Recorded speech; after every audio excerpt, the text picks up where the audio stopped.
Hello everybody, welcome to our webinar today. A little bit of a follow-on from our previous webinar, if you were lucky enough to catch that one.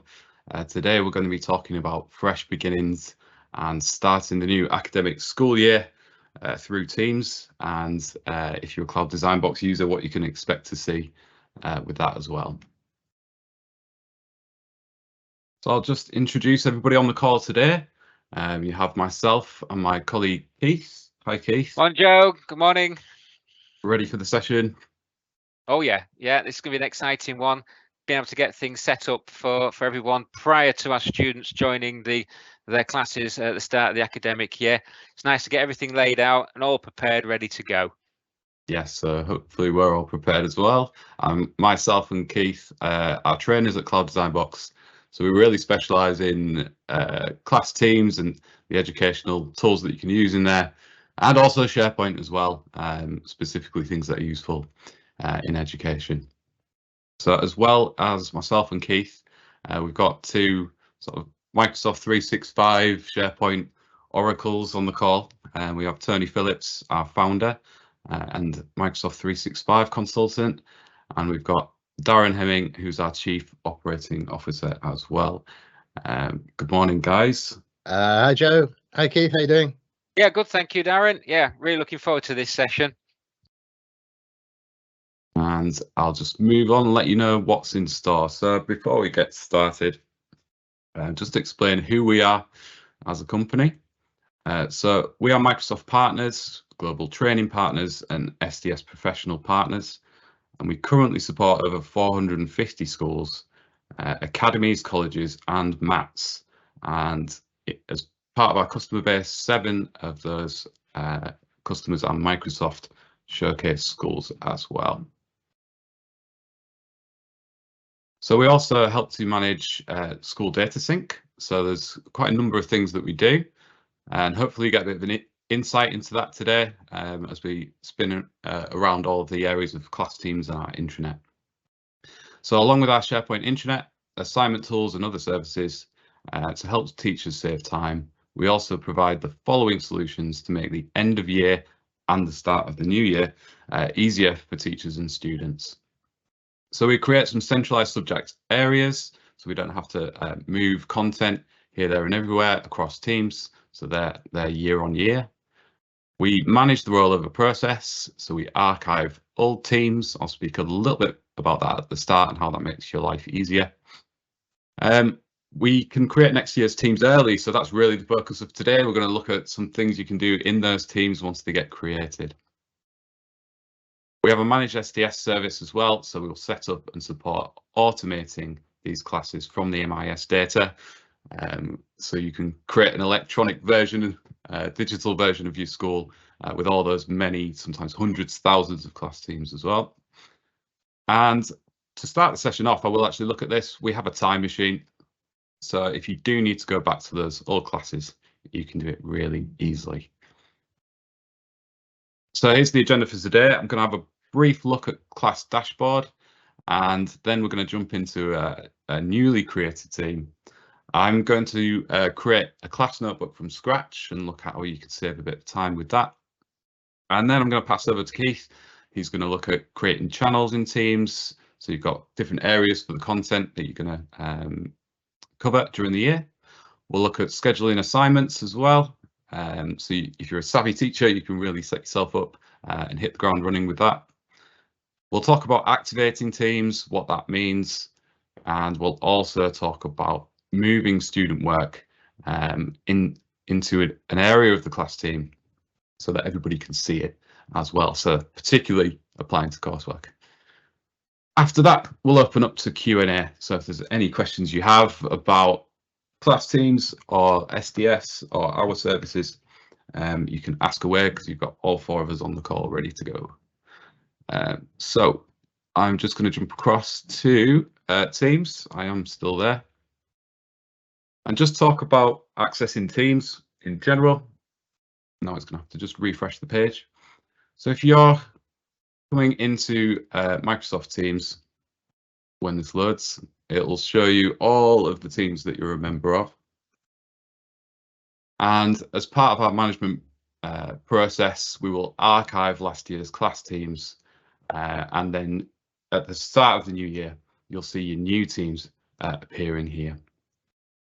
So that is a really useful feature, because if you keep getting added to teams year on year on year, this list becomes very difficult to manage, to organise, and can be quite confusing for both the teacher and the student. Just too many classes going on there. The other thing that happens if you do that, and I've seen it happen, is that after a couple of years, that because it might seem like a good idea, but after a couple of years, those teams get absolutely cluttered up, completely gummed up with student content and messages and discussions. And of course, if you've got the class notebooks, you get sections for all the students who've ever been in that team. It really does make sense just to draw a line, start again clean. And it's not as if, you know, when those teams are archived, a lot of people think that somebody comes along with a big lorry and drives them away, like in, you know, that Indiana Jones film, and everything gets stored in a big warehouse. That's not the case. They don't go anywhere. They're just not cluttering up your main team's view that you're showing us here, but you can get to them still forever. You never lose access to those archive teams. Yeah, brilliant. So you'll know where you should be this year, but also you can get back to last year as well. So we sort of store everything away. So I'm going to show you one of our tools that you can use to do that. So part of our product is creating an intranet site based on SharePoint that links all of these teams and sites together. So at the start of an academic year, whether you're a teacher or a student, you can log in. We have this lovely navigation across the top called our mega menu. You can expand that with our burger button, and you can see all of the teams and sites that you need to see. Different people will have a different mega menu. I'm just going to focus on the classes. So as you can see, you'll have classes for 1 year. You can get to those easily. You can also browse all of your classes with our class dashboard tool at the top. And that will display, especially at the start of the year, you'll get to see your classes. You can click on them, browse through them, get a little preview of which students you're going to get for the next year as well, which is much easier to see than going through teams. And then on the right hand side here, you've got handy links to get you to where you need to be. So it's actually a lot easier than using the teams view to get around, because you're going to have quite a lot of classes. So both teacher and student can use that. So there's all classes, very easy to find using the class dashboard, not clustering up our teams. Once you've been with us for 1 academic year, you will see our time machine drop down here, and we can bring that down, and there you can see all of the previous academic years. So if we just roll back to last year, it's exactly the same view, the way it works. But I can click down, bring up a class from last year, and I've got all of those links still here. So if we open that up,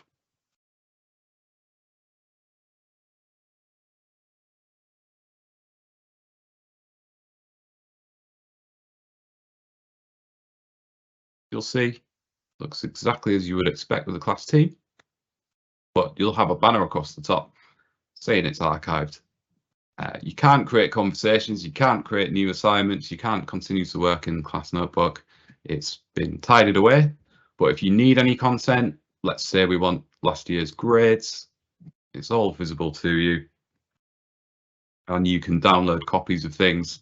For example, we could export our grades out to a spreadsheet if we need those. This is archiving. Oh, Keith, you're going to say something. I was going to say, so archiving teams isn't deleting teams. They're not gone. They're still there, and you can get to them quite quickly. Yep, absolutely. Cool. This is ace, Joe. I mean, obviously, we're looking at this from the teacher view. Is this available to students as well? Yeah, definitely. So the student gets access to the class dashboard. So if they want to go back, they might, for example, want to get some work that they've done. There's some files in the team. You can drop in here, and everything will still be accessible to them. It's got some student work here, and they can jump in and find it that way. And So download that a copy. might be really handy for revision then, Joe. So if let's say you're in a 2-year course, and last year you were in year 10, now you're in year 11, but you want to go back and review some of the files that you worked on in your assignments or in the student work folders that we make as Cloud Design Box, or some stuff that you had in your class notebook. Maybe you were taking notes in year 10 in the class notebook. You can go back and see those, and also just the conversations and discussions that you had with your fellow students and with the teachers as well. It is really like going back in time and seeing last year's class, just walking into last year's classroom and going, oh, okay, I looked a bit younger then. Yeah, exactly. But because it's archived, you're not going to wander back into that class and then start doing work, because it's all locked off. So you're in the wrong place. You're not in this year, but you can get everything you need. Yeah. So that's Class Dashboard, just to kick off the session. Next thing I'm going to do is actually look at, yes, I'm still here, a new team for the academic year. And me and Keith are going to show you a couple of things you can do. Because we roll over those teams and you can get into them early, you can actually start prepping and save yourself a bit of time and hit the ground running. So the first thing I'm going to look at is creating your class notebook before your students arrive. So empty team, nice and fresh for 2023. I'm going to navigate across the class notebook here on the left.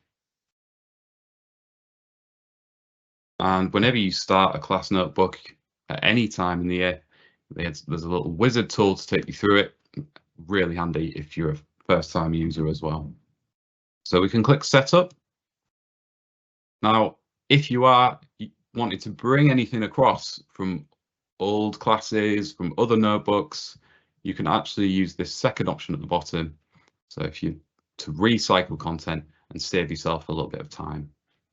So this will just add an extra screen onto the wizard for you. Our first screen just reminds us of how the class notebook works, all of the different spaces with different levels of access for teachers and students. And remember, you've got a notebook for every student that they can work in there as well, and you have full oversight of that. So if I click next, this is the additional screen if you've selected that second option, and you can bring things in, specifically sections, into two areas. So your content library, which is read only to students, and your private teacher only section as well. So Joe, what I noticed there, in terms of when you create your new class notebook, but you're making it from a previous class notebook, the only content you can bring in is what you might call kind of teacher content. So if you spent time last year setting up sections and pages and making them pretty, and you don't want to lose that work, and you want to take that content, that kind of stimulus material, teacher content, and bring that into your new notebook, you can. What you can't do here is take the actual student sections from a previous notebook and move them in. But that's why we've got the time machine in the class dashboard, right? That's why you can easily go back to last year's, because that allows students to revisit the actual notes that they took in year 10, for example. Yeah. This is about a teacher activity. This is about teacher content. Yeah. So if you were on the last session, I was tidying up a class notebook and moving things into content and teacher only to tie up the end of the year. So I found some nice student work. I decided to keep that safe. So I created a section for that in my content library, and just stuff that I might have taught from that I thought went really well, which was already in the content library, so I can recycle that.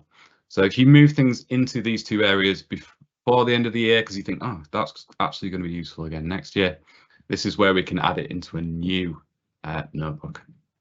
So I'm just going to show one example. If we go to the content library here, I can add content in, and this will actually bring up every notebook associated with your account. So you'll see things like staff notebooks. We've got some centralized notebooks. We call these topic notebooks, but also class notebooks here as well. And these are stretching back over a number of years. So there is a search tool at the top, which is very handy because you might Again, you're going to have lots of classes here, so you can put in the dates, for example, and find classes from that. Yeah. So, Joe, I know this particular piece of the talk that we're doing here, this is about taking content from an existing class notebook, like last year's class notebook, and moving it into this year's class notebook. And there's absolutely nothing wrong with doing that if you've spent time setting that up. What we would recommend as a company, and I know we cover this in our training, is creating those kind of topic notebooks, as you say, which are kind of centralized OneNote documents. They're not class notebooks at all. They're just OneNote documents, but you can actually put all the content you want in. And if you do that, you put those in a central place where you as a teacher can get to them every year, but actually all the teachers in your department can also get to them. So we make subject sites, don't we, for that kind of thing, resource areas. We would ideally recommend using the topic notebooks, because then you've always got that perfect centralized copy. But if you're not doing that yet, then it's absolutely fine to just take what you did last year, and at least you can move that into your new class as well.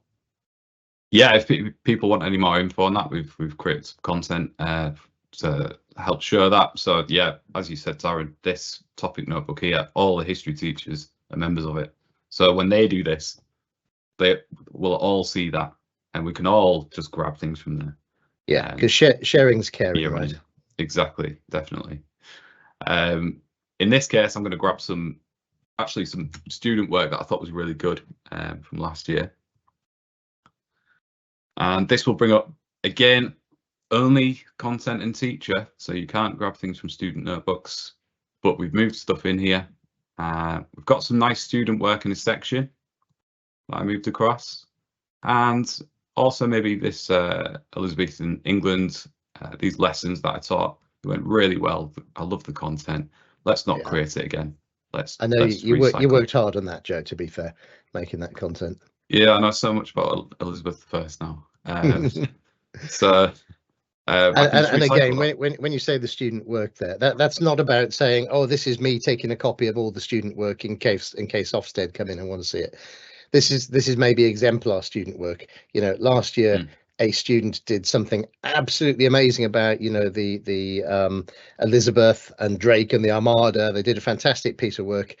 And I don't want to lose that. I actually want to show that work to next year's class, or I want to remind the people in year 11 about that work and say, do you remember last year when Jimmy did that really good piece about the Armada, and you know, he turned the whole thing into a bowling game and it was fantastic, everybody loved it. I want that kind of quality this year, please. So yeah, you can, you know, it's exemplar work. Still student ideas for your own teaching for next year if it went really well. Very useful. So that will, if I click done, add that here. I can continue to build stuff up in both these sections, and then just continue through your wizard. So if we go next, if you've done this before, you know this is your opportunity to structure the students' individual notebooks. So just for an example, I might not have used quizzes much last year. So I actually found that we did a lot of research. It's GCSE history, and students pick their own research topic. So I'm going to give them the space in the notebook to work on that through the year. And you can remove these as well. So now I hit create. Now this is the moment where it could take a little bit of time, but the beauty of this is it's going to get that ready in the background, and we can jump away and continue to set things up for the other sections as well. What we saw in the last session, Joe, was if you've got, you know, 10 classes that you want to do this for, you can actually go into those 10 different classes, start making the notebooks, and when it comes to copying content, again, you can do it for the 10, and they'll quietly just work away in the background while you get on with something else or just have a cup of tea. Yeah, so there's actually two levels to this. It's going to construct the notebook, which it has done actually quite quickly there. But when it comes to bringing content across, that could take some time. So what you will see is when that content moves, you actually get a little message in your chat area of Teams. So your notebook talks to you and goes, that content's ready now, and here it is, and you can go to it. It's a brave new world, isn't it? Where Yeah. OneNote notebooks talk to you through Teams. Yes, it might not be there yet. Yes, it is. Okay, great. Maybe the pages haven't quite come. This one has, but you know, once it's ready, good to go, you might see it through the session. We get a little chat notification from the notebook. So there we go. All set up.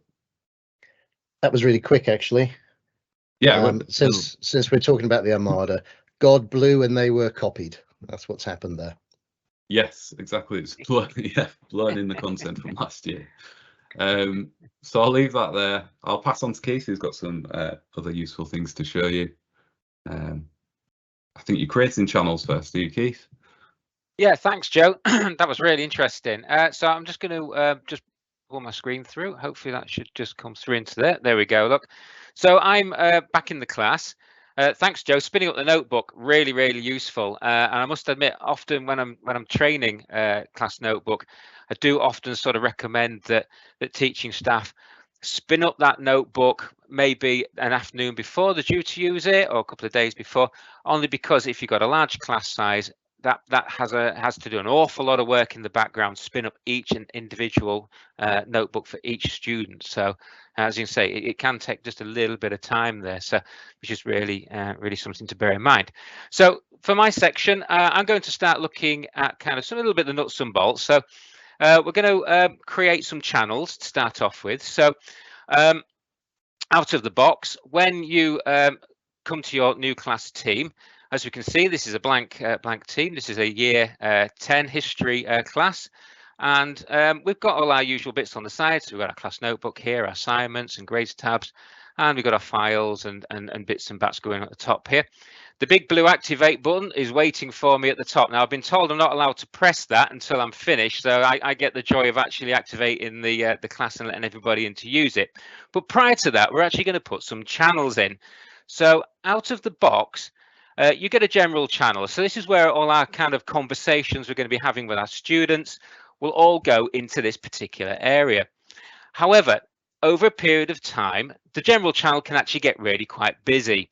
And sometimes we may need to create additional channels where we can post things like homework notifications. If we're going to be going on a field trip, for example, we might want to actually put some of the kit lists and joining instructions and things that our students need to know around that field trip. But rather than have it in the general channel where things potentially may get missed, we can actually siphon all that off into separate channels. So I'm going to start off by creating a homework channel.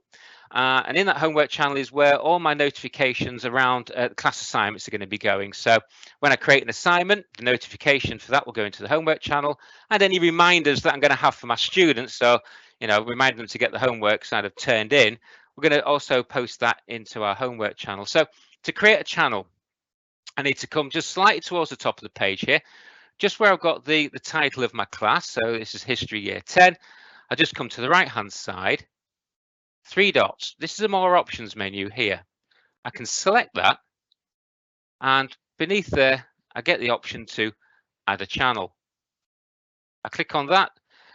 I now need to give that channel a name. So obviously I give it a title. I'm just going to call it something really simple. I'm just going to call it homework. I can add a description if I need to. In this case, I'm just going to leave it empty. The privacy, I'm going to leave that set to standard. And what that means is that everybody who's a member of my class team, so that's all the teachers that are members of it, and importantly, all of my students, will then automatically get to see that channel straight away. However, I really must remember to click that box, the automatically show. And the reason we do that is that when I click the add button, that channel will be shown across all of my students' teams as well. So what it means is that if I don't check that, it becomes a hidden channel. And sometimes with students that can be a little bit like reluctant to open hidden channels. So I want it there, bright and bold, right from the minute I click add. So all I'm going to do is select add now, takes a second for it to spin, and there it is there. So I've now got an additional channel. So I've got my general channel. That's where all my general sort of chit chat conversation is going to be going in there. and that is now my homework. And when you spin up a channel, obviously you get a conversations area here, and across the top you also get a files area where potentially I can add additional content. So I can either upload stuff from an external drive, from a OneDrive, for example, from a Z drive, T drive, and also I've got the option of being able to create additional documentation in there. So again, I'm just going to come back out and I'll go to general. And again, I can do it again. So we'll just create a second channel. This time we're going to create like a topic channel. So this year we're going to be, for this term, we're going to be looking at Elizabeth I. So again, just go 3 dots. I'm going to go to add channel and let's go Elizabeth I channel. There we go. And again, it's standard, so everybody has access to it. And again, I must remember to click that box, and then I'm going to select add. And there we go. So no real limit to a number of channels.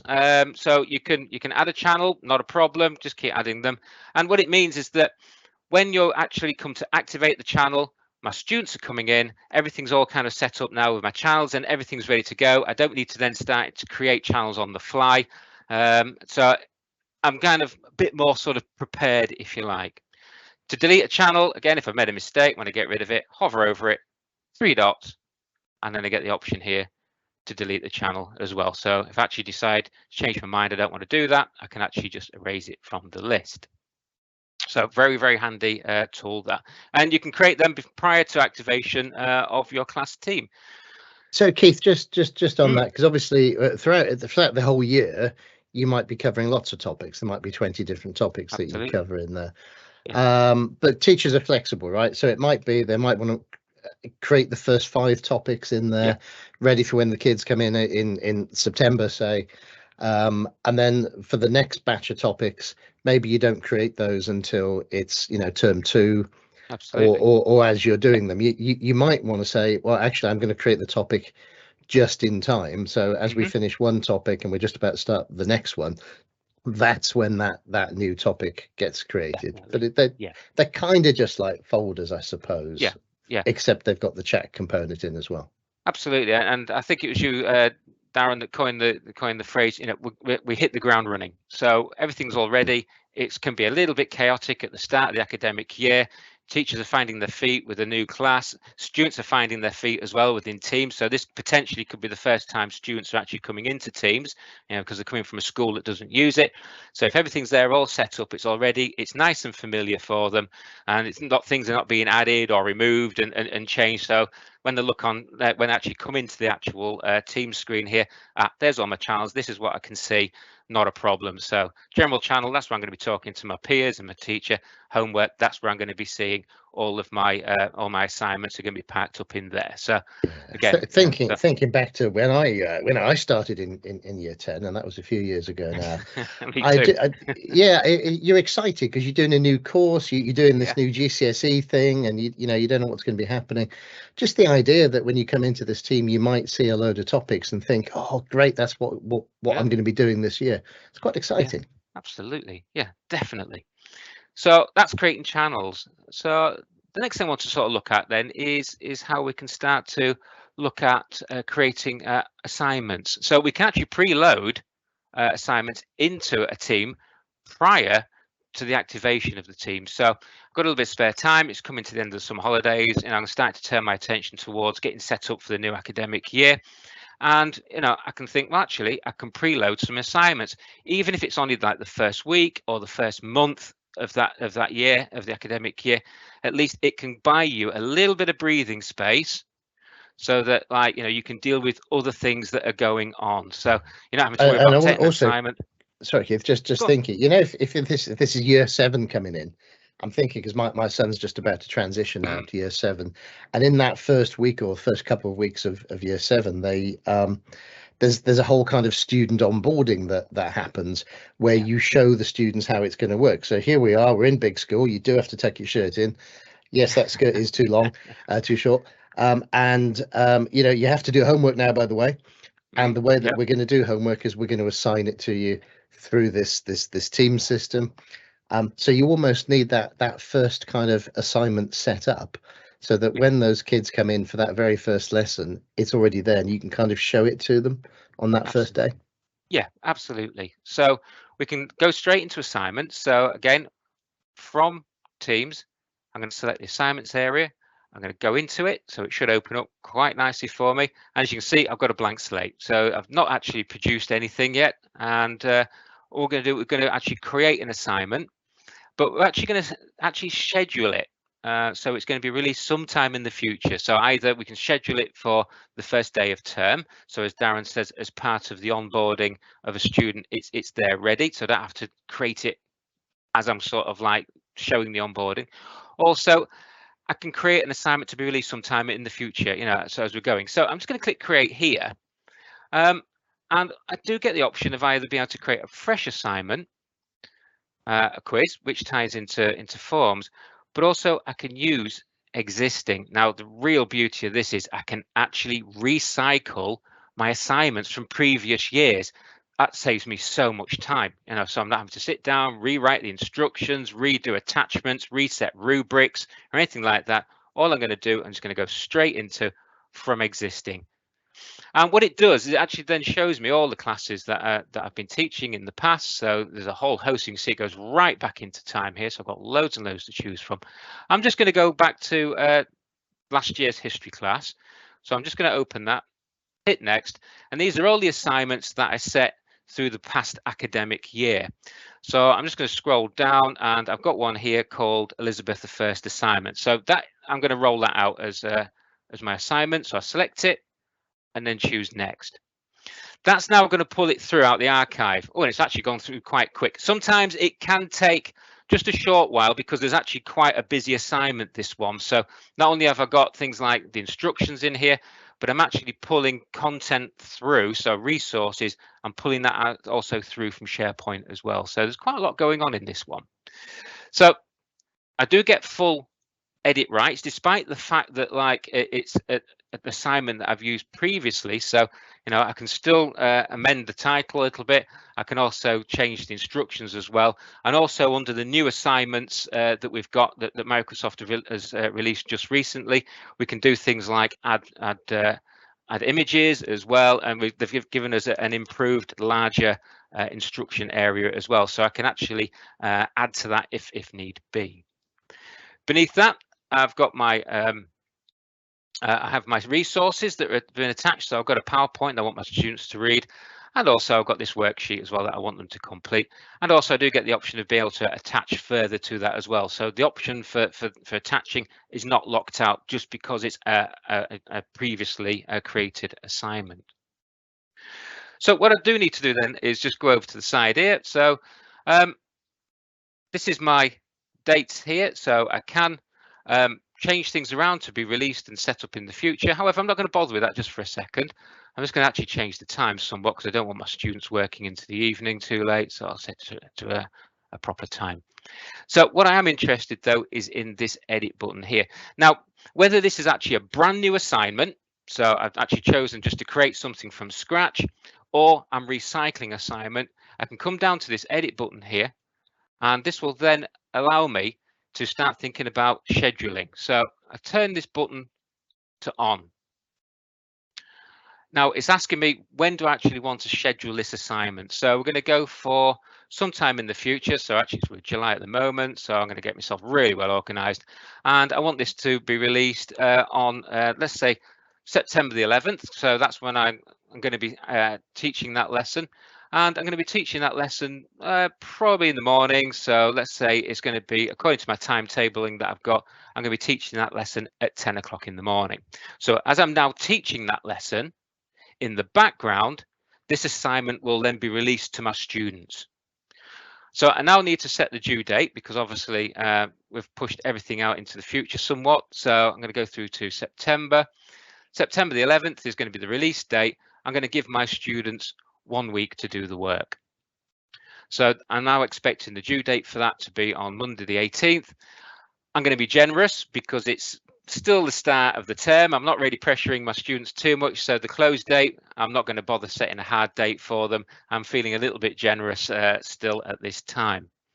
So all I'm going to do, once I've done that, select done. So that now puts that date through to Monday, the 18th of September. Everything's all ready to go. Also with it, there was rubrics attached to this. So I can select the rubric, I can open that rubric, and again, I still get the option to be able to change things a little bit, and I can edit that rubric. So actually for the weighting, for creativity, I'm looking for a little bit more creativity here. So I'm going to go for 80% creativity versus 20 research and accuracy. Seems to me, Keith, that this is the real saving of using an existing assignment is the rubric. I know you can download rubrics as files and then upload them back into your new class. That's another way of doing it, but that seems really quick to me. For sure. Just the other thing I was thinking is, earlier we made a channel called homework. I think there are going to be different kinds of assignments, because there's going to be weekly homework, like you've got to do this done, but maybe it's formative assessment. It's important for learning. It helps the teacher understand where you are, but it's not necessarily going to go back into that mark book, in your MIS, your SIS. But what you could do, it occurs to me, is you could make another channel called big projects, or final work, or whatever you want to call it. And you could almost these big assignments, you could say, right, these are the big ones that you have to do. These are the ones that are going to be marked. These are going to add to your final grade or whatever. So you could almost separate those out into kind of homework in the homework channel, and also have a channel for final or big work, big projects, and you assign those. And those might be the ones that are definitely worth setting up in advance, because then the students get to see how many big projects they've got to worry about that year. Excellent. Yeah, definitely. Let's say we get that full flexibility with it. So that is really the beauty of Teams. So yeah, it's they've not really closed any doors on this, as far as I can see. It is really, really very, very useful, very flexible, so I can push things around to suit. So I've created that history rubric. I did it in the past. It's just attached it. As I say, I could have just left it at 50-50 for the grading of that, but I just wanted to alter things around a little bit this time, mix it up a little bit. Again, it's tagged, so I'm going to keep on with the Elizabeth project. So that's going to carry over from the previous year into this year. So for me, I know exactly where I am as a teacher. And then I can come across the top here. So I can then start to think about adding it to calendars. So I'm going to keep it into my students' calendar, so they get the notification in the calendar when that assignment is actually going to be due for submission. But the big one here is this: post notifications. By default, it's going to go into my general channel. However, if I hit the drop down, there's my homework channel there. So what that now means is that when I schedule it, it's going to be parked. And then on Monday, 18th of September, in the morning, what will then happen? On Monday, the 11th of September in the morning at 10 o'clock, when this assignment goes live, the notification that homework is waiting for a student will then go down into the homework channel that we actually created earlier on. So we're all ready to go. So I'm happy with that. Yeah, not a problem. If I'm still a little bit undecided about anything that I want to add to it, any further instructions, I can click save it as a draft, park it up, and I can come back to it and add further resource, or change the instructions if I need to change anything on there. However, I'm just happy with this, and all I'm going to do with it, I'm going to select schedule. And that's now scheduled for me. So students don't get to see this. So those of you that may be using assignments already, when you actually create an assignment, that automatically goes straight through to your student's assignment area. However, the only person that's seeing this at the moment is myself, the teacher. I can click on it, reopen it up. So if I forgot to do anything with it, so I want to change the instructions, maybe I've got my timetable and things have changed slightly around the timings on that timetable, and I want to actually just alter the date, the release date to it, or anything. So again, I can always go back and set it so it's not set in stone. So if I do make any changes, not a problem. All I do is make the change, click update, and that then just pushes it back out into my scheduled area there. So again, really, really quite useful. Again, I can then continue to do that for a whole half term's worth of work. So all I need to do is click create. And again, I can create a brand new assignment, or again, just roll out my existing work from last year. Any comments, Darren? What do you think? Any thoughts? Would you use this? Yeah, absolutely. I'd use this all day long. I'd use this for homework. I'd use it for project work, as I said, the proper final projects. And also, obviously, it depends whether you have one-to-one devices in your school, or if you have bring your own device and that kind of thing is allowed. Then I would also use it for classwork. I would literally set all my work through this, and then students can be tracked on everything. Not absolutely everything. There's some pieces of work that you don't particularly want to mark, so I just use the student work folders that the Cloud Design Box makes for that. But I think anything that is going to be part of my formative or summative assessment, so in other words, I need to grade it and put comments on it, and some of that might go in a mark book. I'd use the assignments tool to do that. Definitely. Yeah.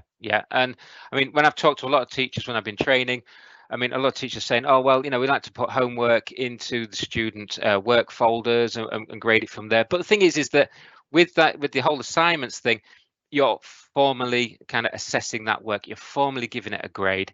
That then drops down into the grades tab. You've got full control. You're tracking with that, and that even ties into the insights area as well. So again, I'd like to do it as much as I can through the assignments area. And the other thing to say, Keith, is not all work has to be digital. So not all the work you do is in a Word document or a PowerPoint or a spreadsheet. Let's say, for example, you're doing an art class. You might just be painting a beautiful picture, or you might be doing some kind of sculpture. Well, there's nothing to stop you being given that work, given the dates, given the rubric through assignments. But when it then comes to handing in the work, actually doing it, you can just take a picture. Take a picture of that beautiful photo, take a picture of the sculpture, and you can upload that into the assignment as a submission just through your phone. And also with that as well, that if you are doing, say, a piece of artwork, if you're doing that from home, you can actually photograph the process of creation. So right from the blank piece of paper or from a lump of clay, right through to that whole modeling process to the finished product. So you can actually then almost like create a photographic timeline, attach that to the assignment, and it's all there for the teacher to view. Absolutely brilliant. Joe, was you going to say something, my friend? Yeah, I was just going to say as well, I mean, if the students don't have access to cameras and phones, if you're the teacher sat with all the work in front of you, you can attach on the student's behalf. So you might add the picture, put the feedback on yourself, so the student's got a record of it. They can look at their work if it does get lost or anything like that. And you can sort of do that for them. Yeah, it's really very versatile tool. Right, next thing is, can I hit the button? Can I do it? Yes, can please. I activate the class? Right. Everyone's screaming, yes, just do it. Hit the button. I tell you, it's been terrible. Waiting for this for days. We've had this team built for quite a few days now, and every time I go into there, I'm just drawn to hitting that button. So I'm going to do it. So let's talk about activating classes. So you'll need to do this once every academic year for a particular class.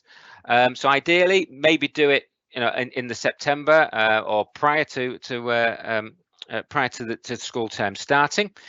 You're not forced necessarily to add all this content that we're doing, but we're saying we're just showing this today just to make your life a little bit easier. So at the moment, do you know what, Keith, just before you go into this, I think they've named the button wrong. I always think activate, it sounds like an IT thing. It sounds like, of course I have to, the first thing teachers do is just not even activated. Why isn't it activated?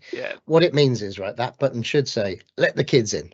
That's what it really does. Yeah. So essentially what we're doing when we click that activate button, what we're doing is we're unlocking the door, we're opening the classroom door, we're switching the lights on, and we're letting our students in to start the year. Quite exciting stuff, really. So I've got 7 of them waiting to come in. They're all like milling around outside the teams, waiting to come in. You'll need to do this once. So that's it. Once you've activated it, it'll never ask you again. The thing is, though, it's really important that you do click that button. Joking aside, if you don't click the activate button, what happens is that the students won't be able to access the conversations areas.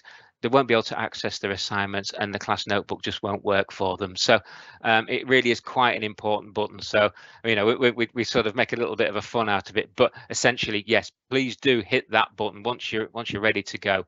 So here we go then, folks. We're going to start the academic year, and you can say now we're going to activate it. Yes, we are. Okay. And that's it. We're up and running. So our conversations areas now work. all our class notebook is now up and live and running, and our chat areas, and it's all good to go. So I can then mention my team. Don't ever forget to mention. So here's my class here. I'm going to put welcome to the new year. There we go. Look, I'm going to send that off. So there we go. It's all set and up and running. So the next thing we're going to do is, now that I've activated it, I'm just going to send over to Joe now. So Joe's going to do a little bit of explaining around student work folders, I believe. Yes, I am. Okay. That was great, Keith. I love the assignments because you're not only saving time resetting them, are you, but you're also refining it by editing it each time. So you're doing two things at once. I really like that. And we're continuously improving it as well. So there we go. We can actually drive up quality. So if we know that when we create an assignment last year, maybe it didn't go quite the way that I expected it. So if we put that to the back of our minds and think, actually, I'm going to reuse this assignment, I'm going to modify it slightly. So again, we're constantly driving for better quality within the classroom. Yeah, thinking about those assignments as well that you're bringing in from the last class, I think that kind of works from last year to this year. But don't forget those actual stimulus documents you've got in there, your PowerPoint presentations, your Word documents. You are, as a department, going to be refining those over time. So that's why we have in our product, we have this concept of the centralized subject area, and you actually put your latest and best versions of the teaching and learning resources in those areas. So it might be that when you're bringing that assignment in from last year to this year, just have a quick think and go, oh yeah, do you know what, we actually made a better version of that because we found some spelling mistakes, or we added an extra section to it for gifted students, or we added a bit of preamble to the start for those students that needed some more scaffolding to get into it. So we've got a better version of that now, and the head of department has said we have to have these particular features in all our documents. So I just need to refresh that document as well and go back into that central area and actually pull the very latest document across if I know it's changed. Okay, I'll show one last little aspect that's really useful, the little cloud design box feature. So if you're a customer, you'd be aware of this. If you're already using Class Teams, this is a little addition we have. In the previous session, we were talking about coursework. So we're going to roll over classes over summer. Students might not have access to the same devices. So what we actually did was link some of the student work to their OneDrive folders. So then it would follow them around wherever they went, and they could work on some coursework. So what I'm going to show is student work folders. Keith's just activated this team so that they'll be setting up in the background. So I'm just going to show you them in a current team.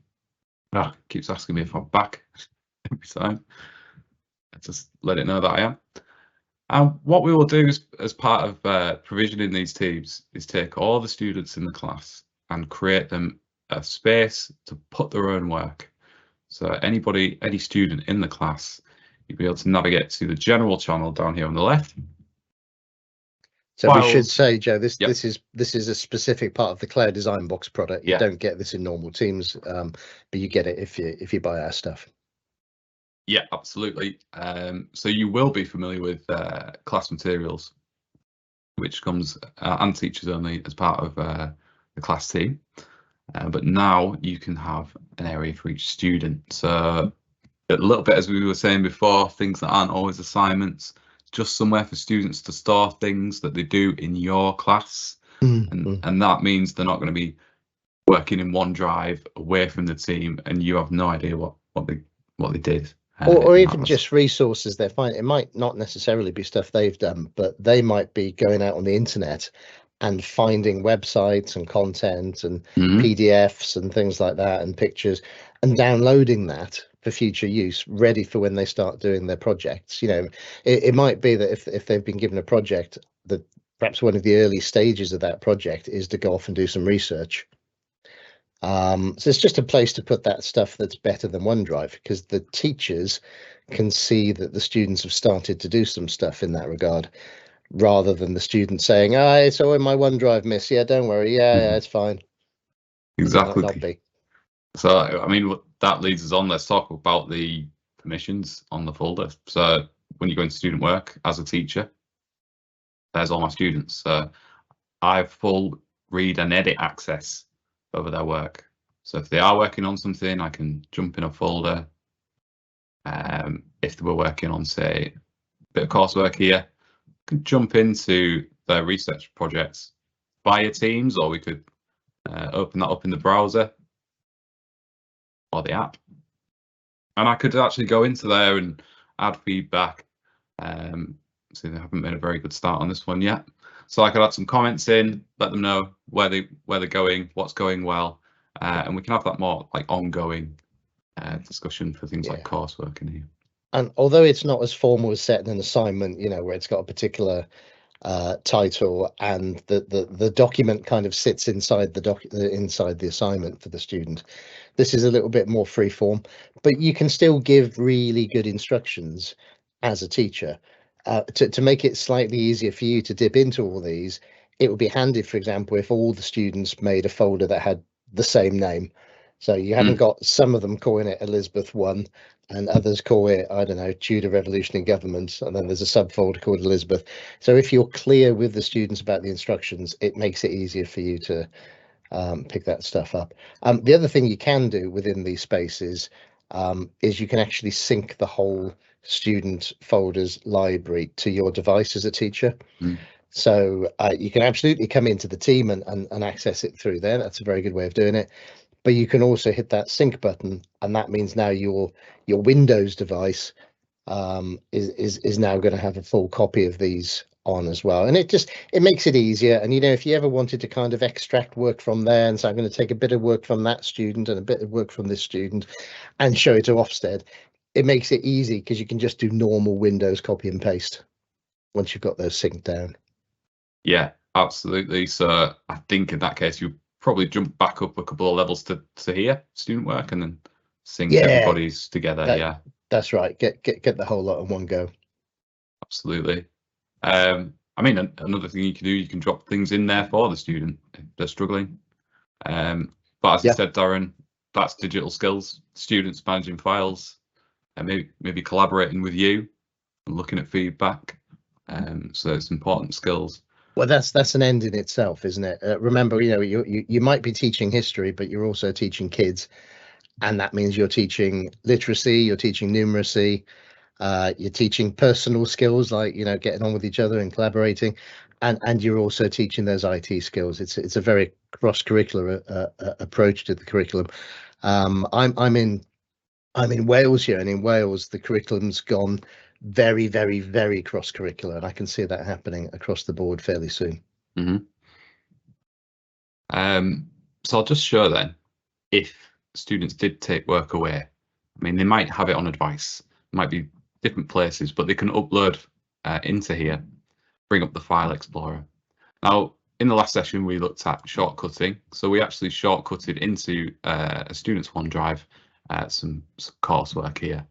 Now we've got a new team, we've been working on this over summer, we want to get it out of OneDrive. It's actually still connected to previous team, but now I'm in a new team and I want my new teacher to see it, and we're working on it. So I can just drag and drop. That's super easy. And to be clear on that, Joe, because I think there's a lot of confusion about this. People think that when you create a link to OneDrive, you're actually moving the content into OneDrive. It's leaving Teams, it's going into OneDrive. In fact, all you're really doing is just sending a link. So OneDrive is not a place, it's a way of getting to stuff. But the stuff that you're getting to can still be in your Teams and similar places. Yeah, absolutely. So it could be in SharePoint, anywhere. But OneDrive, on the last session, we looked at it. Log in on a phone, log in on an iPad, browser, put your details in, and there's your links and your files just personal to you. But now I want to make it available to my teacher, so I've just dragged and dropped in that case, and they can go, oh wow, that's what you did over summer. Let's have a look. Let's see what we're doing next. So yeah, student work folders, brilliant. And that comes in as well. You know, earlier we said about assignments, and you know, it doesn't necessarily have to be Word documents. You could take a picture, you could take videos. That works very well, and you get up to a certain file size attaching an assignment, and that still works. You know, if you want to use a video though, let's say that the piece of work that you did was not something 2D or 3D or static like a sculpture, but it might have been a piece of drama, and you've actually got a 5 or 10 minute recording of you and your classmates doing a drama recording. That's probably going to be too big to go into assignments, but you absolutely could upload it from your mobile phone through OneDrive into the team and into the student work area for yourself. And there's no reason you couldn't have a video uploaded to there, and quite a big video, and it would also play back from here as well. Yeah, absolutely. Microsoft Stream. So videos, yeah, you can view them through Teams or SharePoint. Brilliant. I'll pass back on to Keith to close out the session, see if anyone had any questions. So over to you, Keith. Great, thanks, Joe. Thanks for the insight into student work folders. Very interesting and versatile area. So we now open the floor to questions. We've got our two resident experts. We've got Darren Hemming and Tony Phillips sat in the background there. So they're going to be receiving any questions. I'm not sure if anything's come through, Tony. I've not actually had the Q&A open at the moment, so because I'm too excited watching Joe present at this moment. So then if we've got anything coming through, wish to ask questions or answer anything that's come through. So while we wait, Keith, for anyone to answer any questions, I would just say that if anyone does have any questions or support issues, don't forget you can contact our support desk if you need a bit of help with the rollover process. You should have had the email through to fill in the form so we can set your rollout process up for you and book it in.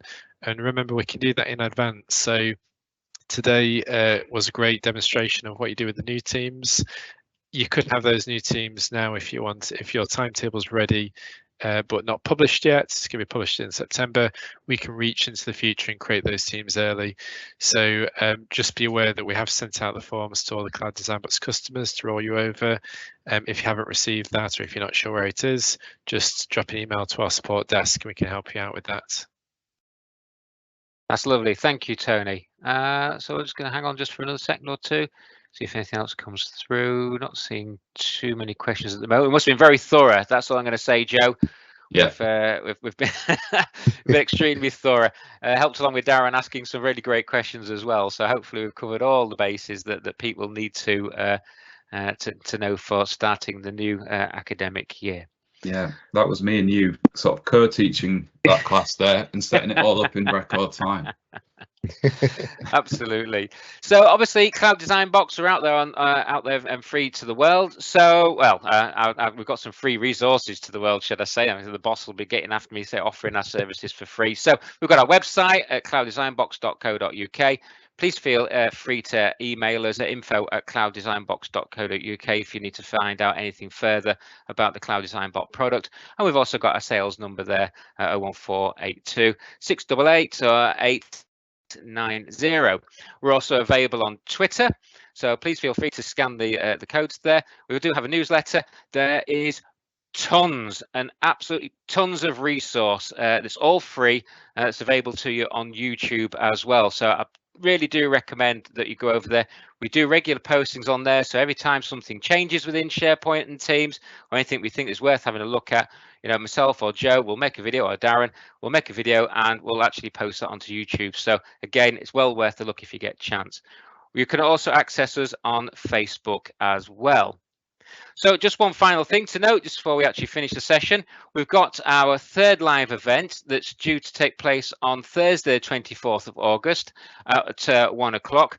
And Joe, this time, because I'm going to probably be laid on a beach somewhere, hopefully, but Joe's going to be taking this one, and we're going to be empowering educators for the new school year in Microsoft Teams. So Joe's going to be showing all the exciting stuff that's come through into Microsoft Teams over the past few weeks in preparation for the start of the new academic year. So I'm going to have to watch that one on playback, but Joe's going to be around for that. I'm just going to say you can use Teams on the beach if you've got decent signal. So. Yeah, I'm planning on being somewhere there's no internet connection. So Right. that's great. So at this point, I'm going to say, for all of you that joined the session today, thank you so much for coming along. It's been an absolute pleasure. I really do hope that you did find this session useful, you know, for at least for starting, getting yourselves up and running for the new academic year. If you're not existing Cloud Design Box customers, please feel free to contact us, and we will be more than happy to discuss our product and do a demonstration of what we actually are capable of doing within SharePoint and Teams.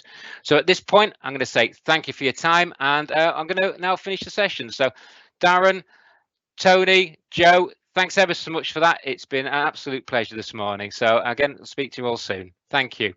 Thank you. Thanks, guys. Thanks, Joe.